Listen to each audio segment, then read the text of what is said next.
السلام عليكم تاسع، يعطيكم العافية.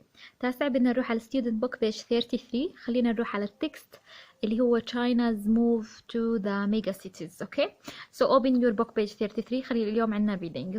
Work with a partner, look at the photo and take it in turns to describe it. Look at the title of the text and what do you think the text is about.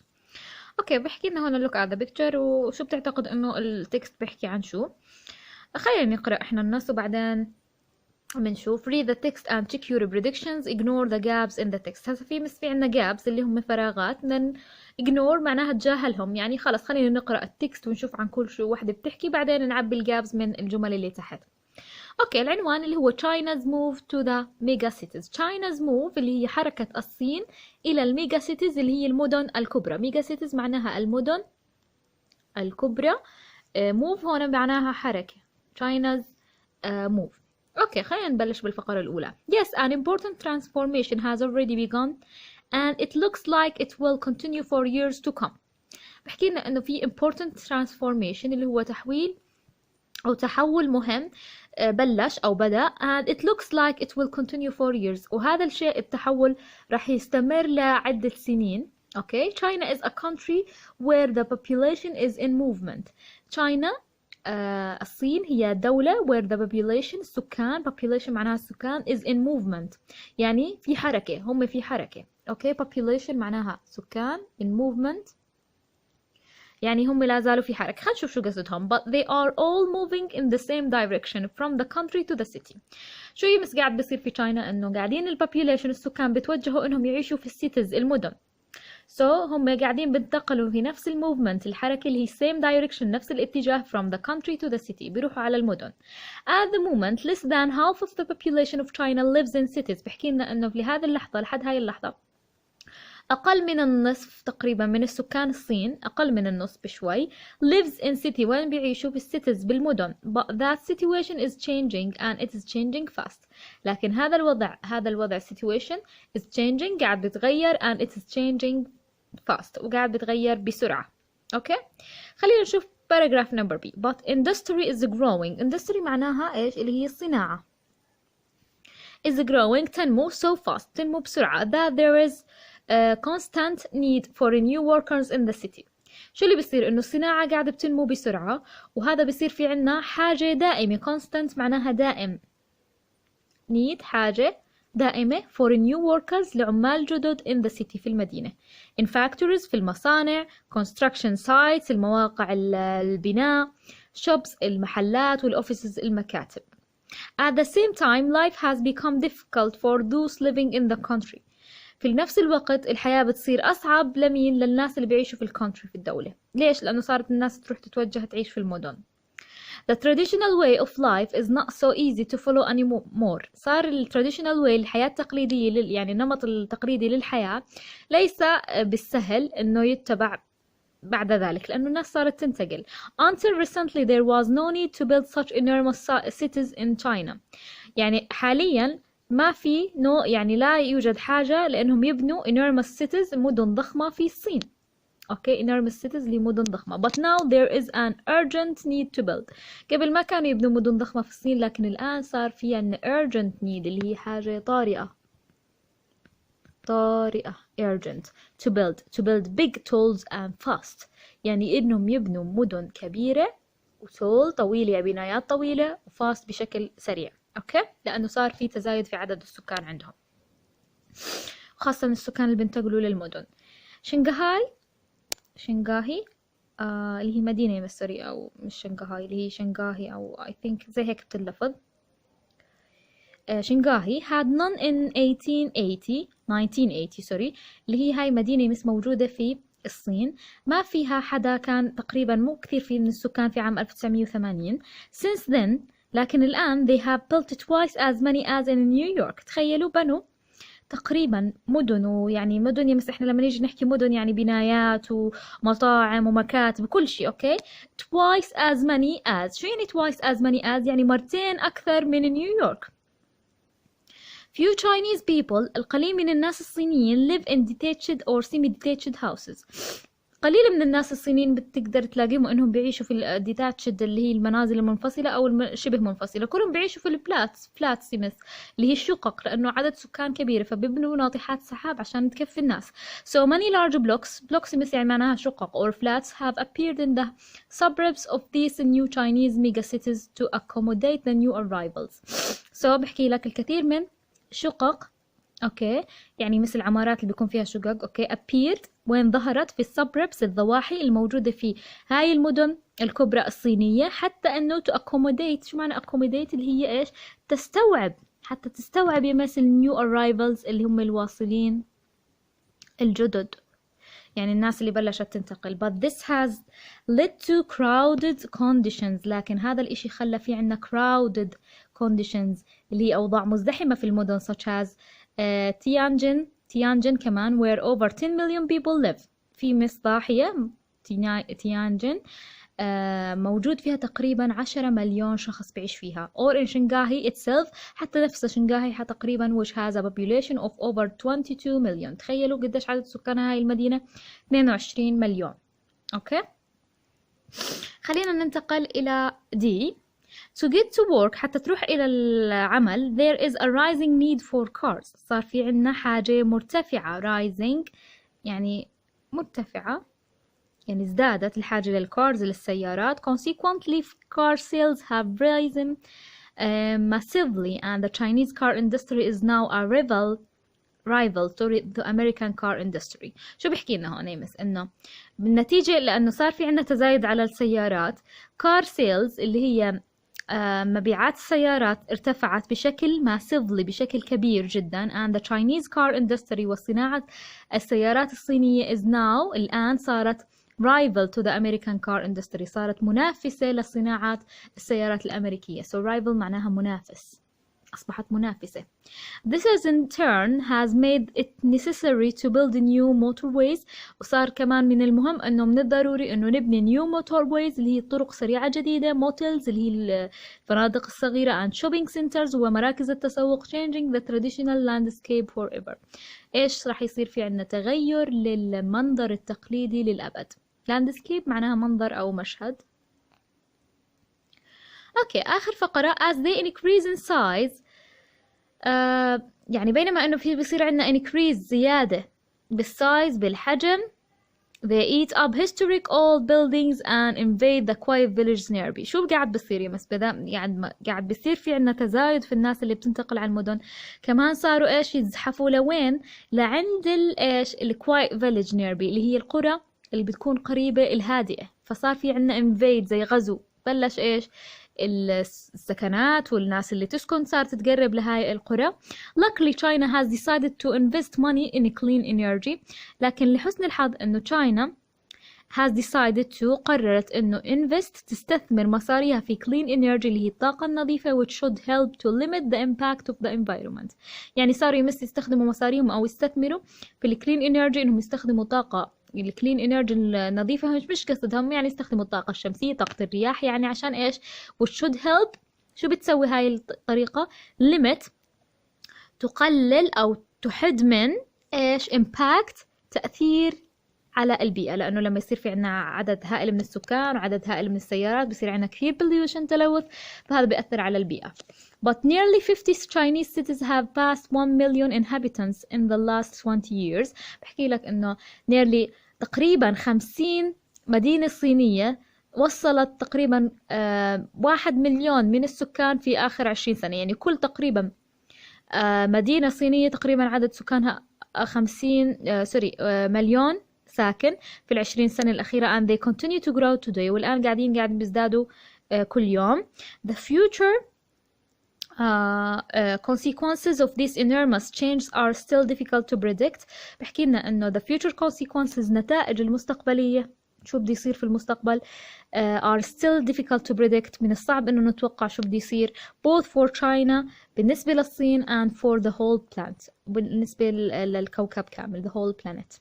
اوكي، هذا الاشي بيأثر على الصين نفسها، على الانفايرومنت، على البيئة، على السوسيتي، على المجتمع. اوكي، انه الزيادات بعدد السكان وانتقالهم من مدن الى مدن.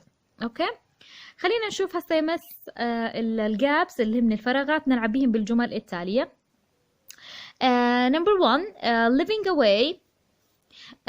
away from the city center has brought other very serious consequences. إنه العيش بعيدا عن المدينة أو مركز المدينة بيجلب إنه كمان other very serious consequences، نتائج جادة أخرى اللي هي فقرة دي هيها. إنه لما نيجي ننتقل لمدينة أخرى ويصير في عنا طلب على السيارات، وطلب على انه نبني موتور ويز، طرق سريعة وموتورز وشوبينج سنترز، كلها هاي. اذا عند نمبر دي بدنا نحط اللي هي جملة نمبر 1. اوكي. وهنا traditionally بشكل تقليدي the majority of the population اللي هم أغلبية السكان لشاينا has lived in quiet rural areas. كانوا أغلب السكان في الصين بيعيشوا في المناطق الرولر اللي هي الارياز اللي هي المناطق الريفية الهادئة. so عند اللي هي فقرة بي هيها نحط هون جملة نمبر 2. day by day يوم عن يوم these lively new megacities keep expanding. يوم عن يوم هاي المناطق الكبرى يعني قطب السكان keep expanding، قاعدة ايش بتتوسع كل ما فيها، اللي هي E يعني بحكي لنا انه لسه قاعده بتعمل growing نمو، اللي هي عند فقره اي بنحط جمله نمبر 3. وهون right now الان one of the biggest changes in the history، واحد من اكثر التغييرات في التاريخ of the world is taking place، صارت تتبلش اللي هي A. اذا بنحط عند نمبر A اللي هي نمبر 4 او عند باراجراف A نمبر 4. واخر واحده اللي هي the rapid growth اللي هي النمو السريع، rapid معناها سريع، growth نمو. in the number of skyscrapers في عدد الناطحات السحاب an obvious demonstration of this، اللي هو كيف انه بحكي لنا عن ارتفاع اعداد الناطحات السحاب عشان تستوعب الكثير من السكان، اللي هي فقرة C بنحط عندها نمبر 5. اوكي هسا بدنا نشوف يمس اسئلة القطعة. طبعا رح نحتاج الى الدفتر عشان نكتب الاسئلة، الاجابات الاسئلة. بس قبل لا اروح اجيب الدفتر ونحل الاسئلة خلينا نحل الكلمات الموجودة في الكتاب اللي هو exercise number 5. find words in the text which mean، بدنا ندور على الكلمات الموجودة بالنص اللي معناها continuous or regular، موجودة بفقرة B. continuous معناها مستمر أو regular منتظم، نفس معنى هاي اللي بفقرة B اللي هي constant اللي هي دائم، constant بمعنى دائم. to find space for someone to live، انك تلاقي مساحة او مساحة لشخص انه يعيش، اللي هي بفقرة C اللي هي accommodate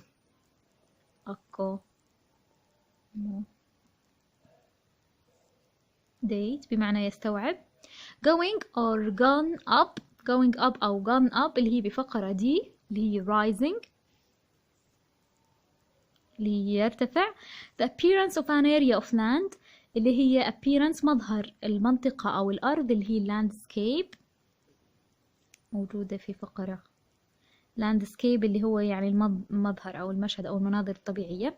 get bigger and bigger تصبح أكبر فأكبر، اللي هي إيش بفقرة بفقرة إيه اللي هي increase يعني بتزيد. واخر واحدة spend money to make something better، انك تصرف مصاري عشان تعمل الاشي افضل، يعني تستثمر، اللي هي كلمة invest اللي هي استثمار. هنا would you like to live in a mega city، هل ترغب في العيش في مدينة كبرى؟ ليش وليش لا؟ and which do you think is the best city to live in your country، شو افضل مدينة ممكن انك بتعيش فيها في دولتك وليش؟ اوكي هذا it's up to you. خلينا نرجع على اسئلة الفقرة، نجيب الدفتر عشان نحل الاسئلة مع بعض. اوكي جبنا الدفتر، خلينا نشوف اسئلة القطعة. السؤال الاول طبعا هيو where does over 50% of the Chinese population live now، بحكي لنا انه اين يعيش تقريبا 50% من السكان الصينيين بيعيشوا الان، وين بيعيشوا؟ هسه بدنا نحكي انه over اكثر من 50% of the Chinese population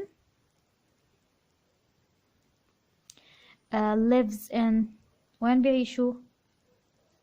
country. اوكي country اللي هي العاصمة او الدولة الكبيرة يعني العاصمة.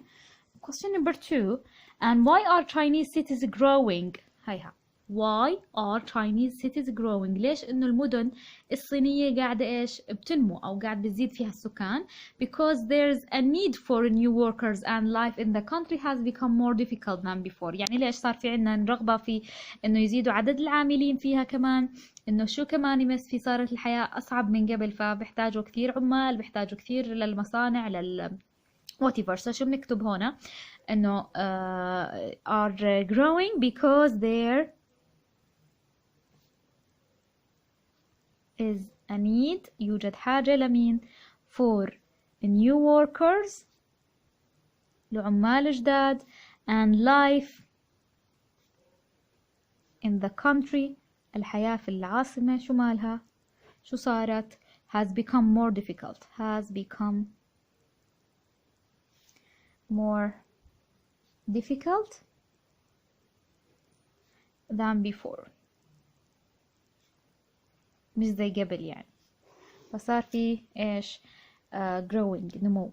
question number 3 in cities where do most Chinese people live؟ في المدن أين أغلب الناس بيعيشوا؟ and what effect does that have on the cities؟ شو التأثير اللي بتركوه على المدينة؟ إذا هسه بدنا نحكي إنه وين بيعيشوا الناس في المدينة، نحكي most people live in، وين بيسكنوا؟ اللي هم live in حكينا إنه هي large blocks of flats اللي هي شقق يمس، يعني skyscrapers اللي هي ناطحات السحاب.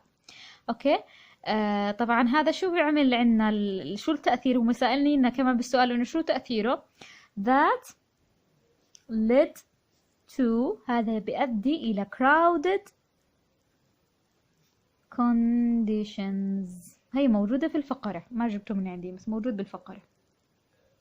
اوكي هذا بالنسبة لمين؟ ل question number 3. question number 4 and why is the number of cars increasing in China and what effect is this having on the country؟ ليش عدد السيارات قاعدة بتزيد في الصين وشو تأثير هذا الاشي على الدولة؟ اول اشي حكينا انه عشان تروح على العمل لازم يكون عندك سيارة، اوكي، واحتياجات الناس للسيارة، وشو بيصير عندنا كمان بيأثر على الدولة انه كمان لما يزيد عدد السيارات لازم يعملوا موتورويز، موتيلز، يعني كمان يزيدوا عدد البنايات كمان. شو بنكتب هنا؟ in order to get، هي موجودة ببداية الفقرة دي، اوكي، in order to get to work، حتى تروح إلى العمل. ال Chinese people، الناس الصينيين ايش need؟ شو بيحتاجوا؟ need cars، بيحتاجوا إلى سيارات. وشو حكينا؟ and this led to more، هذا الاشي led to more motorways، شو كمان؟ motels، فنادق، shops أو shopping centers، مراكز تسوق أكثر، كمان شو يعني شو حكوا كمان هنا؟ motels، shopping centers، بس هذا اللي ذكروه لأنه بيحتاج إلى أشياء بهاي النتيجة أكثر. Okay question number 5 شو بحكي لنا؟ إنه how is China trying to fight against the possible negative effect of the new cities on the environment؟ خلينا نرجع نشوف how is China، كيف إنه الصين تحاول to fight against the possible negative، كيف إنه الصين تحاول إنها تقاوم التأثيرات السلبية okay of the new cities، على التأثيرات السلبية للمدن الجديدة على البيئة. كيف إنه لما يصير في عنا ازدحام وسيارات كثير وشغلات كثير بتأثر على البيئة، كيف الصين قاعدة بتعمل إنها تحاول إنها تقاوم هاي العوامل؟ شو بدها تسوي؟ by investing in clean energy، إنها تستثمر الطاقة النظيفة. أوكي سو هنا شو بنكتب؟ by investing، اللي هي عن طريق استثمار in clean energy، okay so that's all about now. اليوم هذا كل إشي بالنسبة للفقرة.